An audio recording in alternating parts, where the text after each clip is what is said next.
감사하십니다. 주님께서 부활하셨습니다. 할렐루야.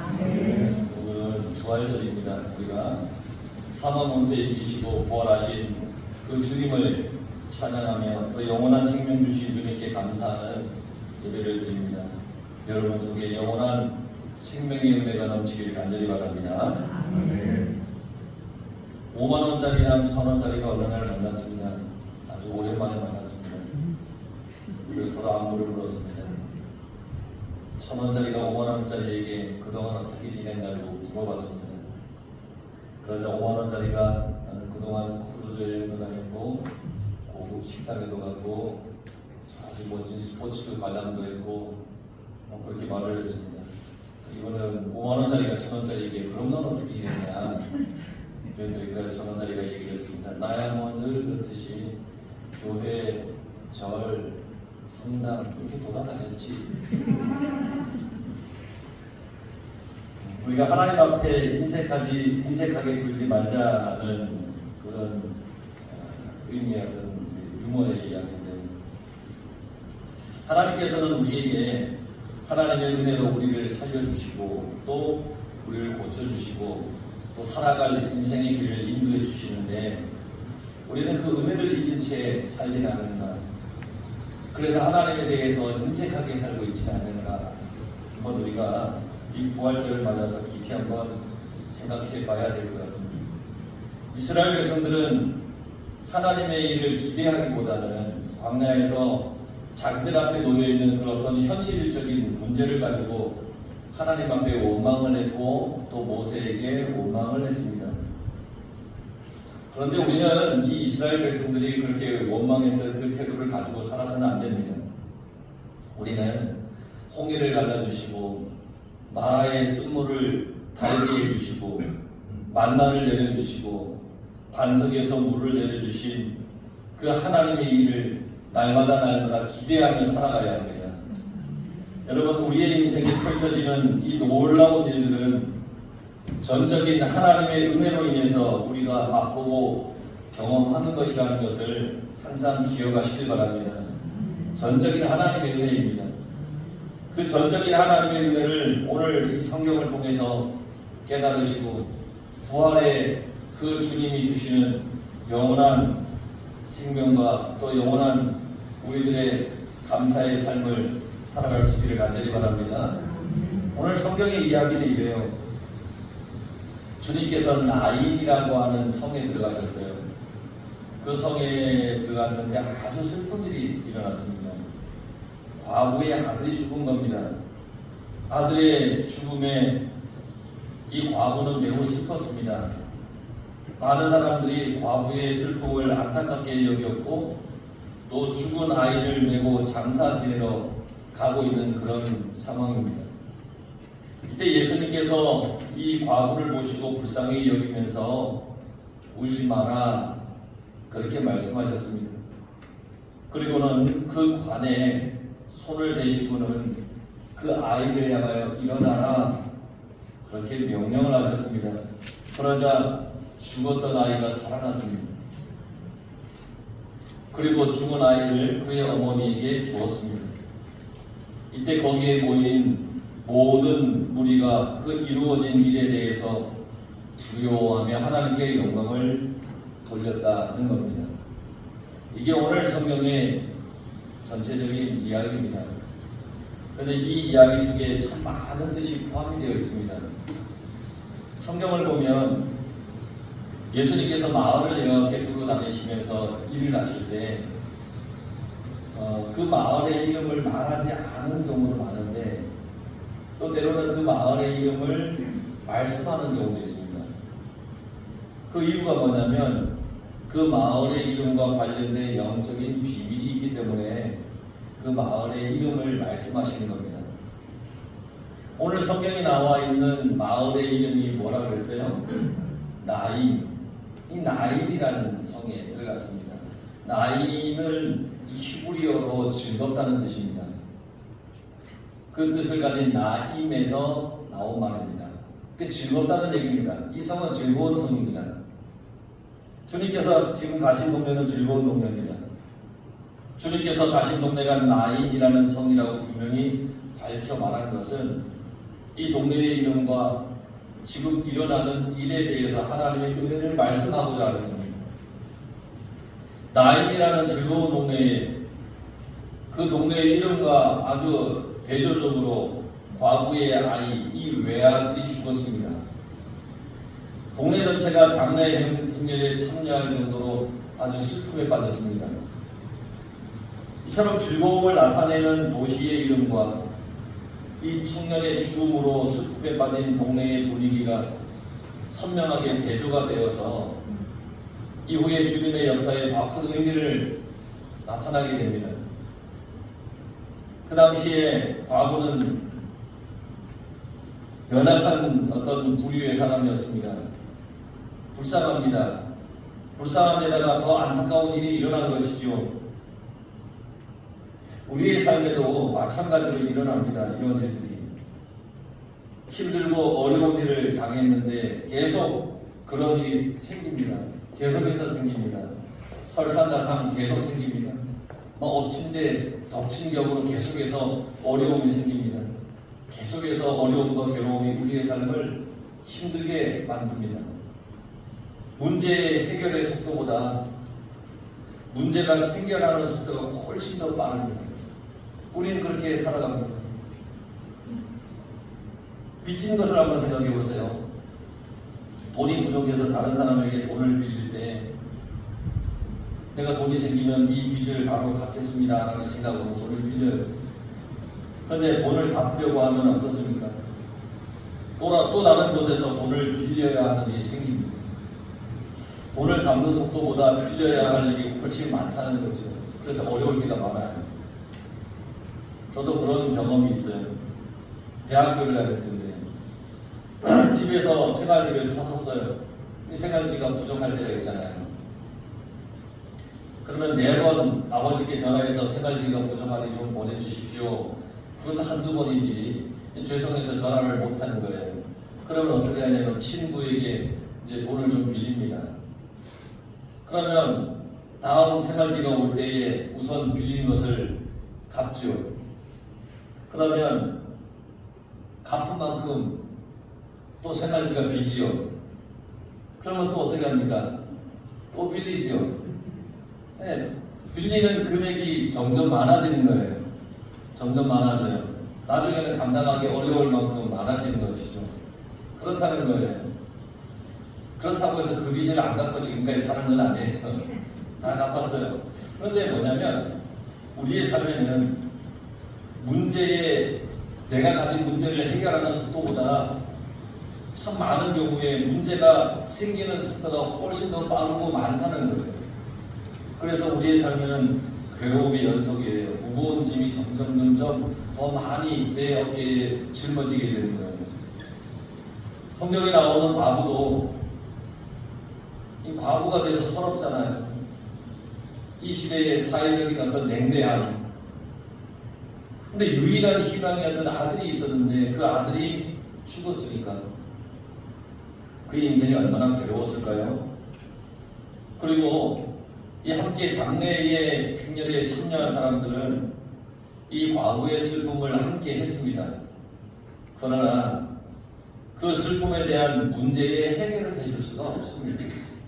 함께 슬퍼해 줄 수는 있지만 그 슬퍼하는 그 문제를 해결해 줄 수는 없습니다. 사람은 당연히 죽는데 나이가 들어서 때가 되어 죽는 것과 청년이 죽는 것은 다르잖아요. 그 슬픔이 더 크잖아요. 그러니까 과부에다가 하나밖에 없는 외아들인데 그 청년이 죽었다는 이 슬픔이 극대화되었어요. 나인성에서 장례를 한두 번 치는 건 아닐 것 아니에요. 그런데 과부의 젊은 아들이 죽은 이 장례이기 때문에 그 슬픔이 더 커요. 참 안 된 일이에요. 나인이라는 즐거움은 온데간데 없고 슬픔만이 그 동네를 뒤덮였어요. 이런 상황에서 주님께서 이 나인성에 들어오셨습니다. 그리고 주님께서 우리에게 오신 이유를 기적을 통해서 나타내 보여주셨습니다. 그 나인 성에 들어가신 이유를 보여주셨는데 즐거움의 성이 즐거워야지 슬퍼서는 안 된다는 것을 보여주시는 겁니다. 부활은 죽음의 애통함을 이기시고 죽음의 권세를 이기신 겁니다. 우리가 나인이라는 인생으로 살아가야 하는데 주님 안에서 때로는 우리의 삶 속에 이 나인이라는 뜻은 온데간데 없고 뭐 죽음의 어떤 괴로움과 어려움만이 나를 두렵고 있다? 그러면 얼마나 힘듭니까? 그런데 주님은 부활이라고 하는 놀라운 은혜를 우리에게 베풀어 주어서 우리의 모든 슬픔과 괴로움과 죽음의 모든 아픔과 애통함과 그런 죽음의 권세를 이기신 분이, 그래서 우리에게 영원한 생명을 주신 분이 주님이십니다. 여러분, 그 주님을 믿고 감사하시길 바랍니다. 우리가 하나님의 자녀인데 하나님의 은혜로 기쁨과 감사의 삶이 넘쳐나야 되는데 그러지 못할 때 우리는 다시금 주님을 바라보고 의지해야 합니다. 주님, 내가 지금 어렵습니다. 죽을 것만 같습니다. 주님, 부활의 주님, 나와 함께 해주십시오. 그러면서 우리는 주님을 바라보면서 주님을 의지해야 합니다.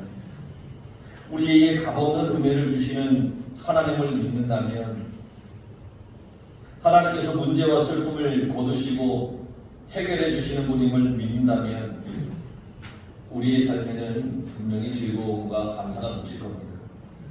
만약에 삶이 우울하거나 즐거움이 없다면 우리는 믿음의 눈이, 이 믿음의 마음이 약해져서 예수님을 바라보지 못하고 있다는 그런 얘기입니다.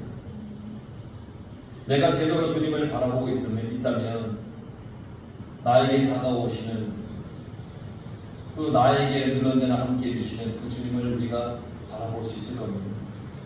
주님을 바라보고 있다면 나에게 다가오는 그 어떤 일에도 나는 감사와 기쁨으로 맞이할 수 있을 겁니다. 왜냐하면 주님은 나에게 기쁨이 되시기 때문입니다. 나의 모든 문제를 만져주시기 때문입니다. 그러니까 주님이 나의 모든 문제를 만져주시면 그것만큼 더 기쁘고 감사하고 귀하고 확실한 해결의 길이 어디 있겠습니까? 내가 어렵고 힘들 때 어떤 친한 친구나 이웃이 어떤 용기를 주는 말을 한마디 하면 기분이 좋아지고 마음이 편안해지잖아요. 내가 힘들 때 누가 나를 이렇게 위로해주는 말 한마디 하면 그래도 마음이 평안해지잖아요. 그런데 그들의 말이 내 문제를 해결해 주는 건 아니에요. 근데 그 말 한마디에 얼마나 마음이 편해집니까? 하물며 주님께서 나의 아픔을, 나의 문제를 만져주시면 그건 말로 다 할 수 없는 큰 힘이고 평안이고 해결의 은혜라는 겁니다. 또한 주님은 나의 죄를 용서해 주셨고 나에게 영원한 생명을 주신 분이기 때문에 주님 나와 함께 하시면 그 기쁨이 넘쳐날 것입니다. 과거는 주님으로 인해서 그 괴로움이 기쁨으로 변했습니다. 죽은 아들이 주님의 은혜로 살아났습니다. 여러분, 기적 중에 기적 아닙니까? 죽었던 아들이 살아났습니다. 죽었던 사람이 살아났다고 하는 것은 의학적으로는 말도 안 되는 일일지 모르겠지만 주님의 손에는 언제든지 가능한 일입니다. 여러분, 그러니까 우리는 그 능력의 주님을 믿고 살아가는 겁니다. 여러분 가운데 이건 도저히 불가능한 일이라고 혹시 낙심하고 계신 분 계십니까? 아니면 아무리 내가 노력해도 안 된다고 혹시 포기하고 계신 분이 있습니까? 인생의 문제 앞에 혹시 넉넉하고 계신 분이 계십니까? 주님의 은혜의 손길이 나에게 임하고 그 손길에 그저 맡기시길 바랍니다. 그러면 됩니다. 주님께서 그 아이를 들고 가는 관에 손을 얹었더니 그 아이가 살아났지 않습니까? 주님의 손이 임하시면 안 되는 게 뭐가 있습니까? 그러니까 우리는 그 주님을 믿고 살아가는 인생이 되어야 됩니다. 이사야 61장 1절에서 9절에 이렇게 말씀하셨습니다. 잘 한번 들어보십시오. 주 여호와의 영이 내게 내리셨으니 이는 여호와께서 내게 기름을 부으사 가난한 자에게 아름다운 소식을 전하게 하려 하심이라. 나를 보내사 마음이 상한 자를 고치며 포로된 자에게는 자유를, 갇힌 자에게 노임을 선포하며 하나님의 은혜의 해와 우리 하나님의 보복의 날을 선포하여 모든 슬픈 자를 위로하되 무릇 시온에서 슬퍼하는 자에게 화관을 주어 그 죄를 대신하며 기쁨의 기름으로 그 슬픔을 대신하며 찬송의 옷으로 그 근심을 대신하고 그들이 의의 나무 곧 여호와께서 심으신 그 영광을 나타낼 자라 일컬음을 받게 하려 하십니다.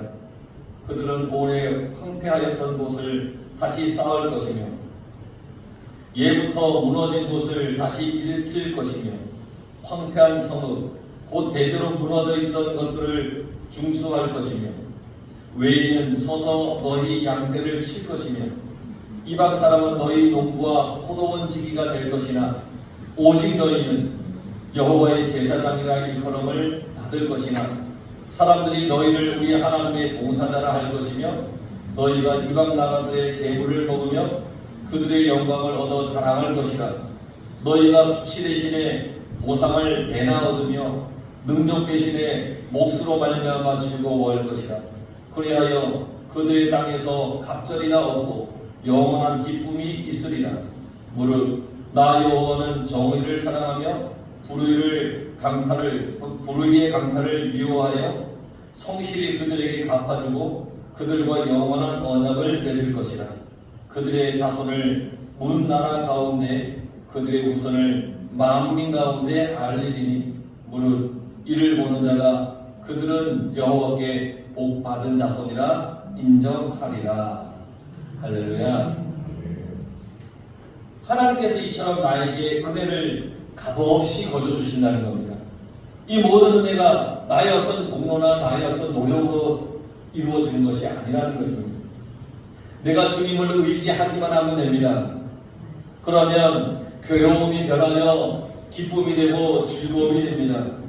오늘 성령의 과부가 주님을 통해서 인생의 괴로움에서 기쁨으로 변하는 것 같이 나의 삶도 이렇게 될 것이라는 것입니다. 십자가에서 죽음이 끝나는 것이 아니라 이 부활의 기쁨이 있다는 것입니다. 내 삶에 죽을 것 같은 일들로만 가득한데 그곳에서 끝나는 것이 아니라 우리에게 영원한 기쁨의 소식을 주신 부활의 주님께서 우리에게 우리의 삶에 놀라운 은혜와 복을 내려주실 것이라는 겁니다. 그러면 이러한 하나님의 은혜는 어떻게 올까요? 하나님의 은혜는 말 그대로 전적인 값 없는 은혜입니다. 나의 노력이 필요하다는 말이 아닙니다. 하나님께서 모든 것을 다 해주시는 겁니다.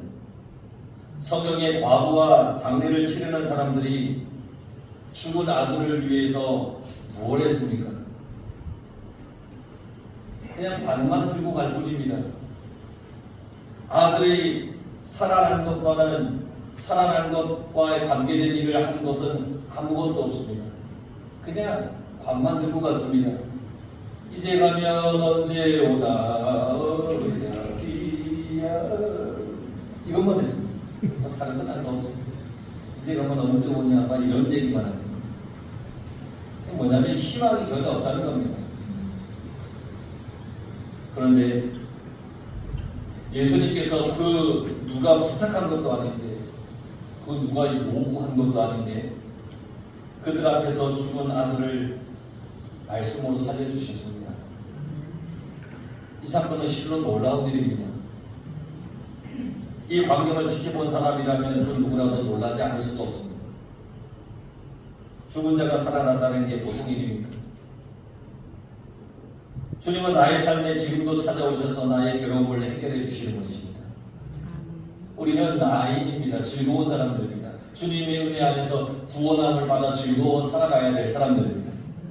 그런데 때로는 괴로운 일이 나에게 찾아와서 그 이름과 걸맞지 않게 낙심해 있고 좌절해 있을 때 주님은 나에게 찾아오셔서 그 나의 모든 괴로움을 해결해 주십니다. 얘야, 너는 즐거워야지. 너는 나와 함께 살아가는 인생인데 기뻐해야지. 왜 이렇게 주저앉아 있어? 그러면서 우리를 만져주시는 분입니다. 내가 처한 절망에서 희망을, 소망을 주시는 분이 주님이십니다. 그런데 이것은 나의 노력이 있어서 되는 것이 아닙니다. 전적인 은혜입니다. 나의 의지와는 상관없이 값없이 주시는 하나님의 은혜입니다. 얼마나 좋습니까? 여러분, 공짜를 좋아하는 사람에게 뭔가 값없이 준다면 막 흥미롭게 좋아할 것 아닙니까? 공짜를 좋아하는 사람에게. 더군다나 가장 귀한 것을 값없이 준다는 것은 정말 흥미로운 일이 아니겠습니까? 하나님께서 우리에게 영원한 생명을 값없이 주셨습니다. 여러분, 주님의 부활에 우리가 무언 노력을 했습니까? 뭔가 내가 어떤 나의 공로나 나의 어떤 힘이 보태졌습니까? 아닙니다. 주님의 부활은 전적인 하나님의 값없는 은혜입니다. 그러니까 나는 그 은혜에 감사하며 살아야 마땅합니다. 내가 예수님을 믿는 순간부터 나의 삶의 영역은 즐거움, 기쁨 이렇게 써서 살아가는 사람들입니다. 우리는 내가 예수님을 믿는 순간부터. 그런데 우리는 그 즐거움, 그 기쁨을 자꾸 지우려고 합니다. 왜인지 아십니까? 나에게 닥쳐진 인생의 문제들 때문에 그 주님으로 인한 기쁨과 즐거움을 자꾸 지우려고 하는 겁니다. 하지만 주님은 오늘도 내 곁에서 내게 있는 슬픔과 절망을 물리치시고 나에게 기쁨과 희망을 주고 계시는 분이십니다. 지금 나에게 어떤 문제가 있더라도 주님께서 해결해 주실 것을 믿으시기 바랍니다. 모세의 말처럼 여호와께서 하시는 일을 바라보기만 하라는 겁니다. 너희는 가만히 있어서 오늘 주께서 하나님께서 너희에게 행하실 일을 바라봐라. 지금도 주님은 나를 위해, 여러분을 위해 일하고 계십니다. 주님께서 손 내시기만 하면 됩니다. 이게 전적인 은혜입니다. 우리는 값없이 우리에게 주시는 그 은혜. 여러분, 어떤 괴로운 문제를 가지고 살아가십니까? 어떤 어려운 일이 있으십니까? 그 문제 위에 주님의 손이 얹어지고 해결되는 전적인 하나님의 그 은혜가 여러분 삶 속에 임하길 간절히 바랍니다. 나는 그저 믿기만 하면 됩니다. 부활절입니다.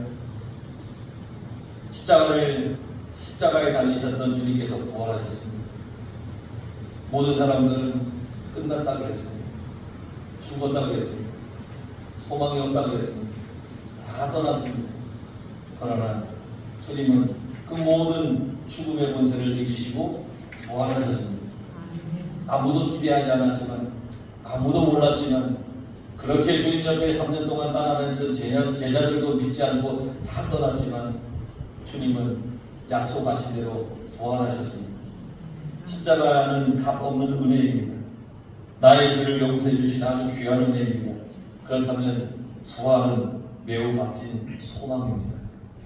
왜냐? 나에게 영원한 생명을 주는 것이기 때문입니다. 우리 인생에 절망이 나를 지배하지 못하는 것은 부활의 소망이 있기 때문입니다. 그러니까 여러분, 부활하신 주님이 계심을 믿고 내 인생은 늘 주님 주시는 새 생명으로 가득하다는 것을 잊지 마시기 바랍니다. 주께서 나를 일어나게 하실 겁니다. 일어나게 하시는 겁니다. 그러니까 주님의 손에 붙들리면 우리는 언제나 일어날 수 있다는 겁니다. 이 한 주간 여러분, 전적인 주님의 은혜에 감사하며 영원한 생명에 기뻐하며 살아가시길 바랍니다. 어떤 문제이든 주님께 맡기십시오. 부활의 주님이 있음을 믿으며 이 한 주간 여러분 희망 있게, 복되게, 감사하며 즐겁게 내 인생에 나이야, 난 즐거운 인생이야. 주님의 부활이 있기 때문에. 그러면서 여러분 속에 소망이 가득한 그런 한 주간의 삶이 되기를 간절히 축원합니다. 기도하겠습니다.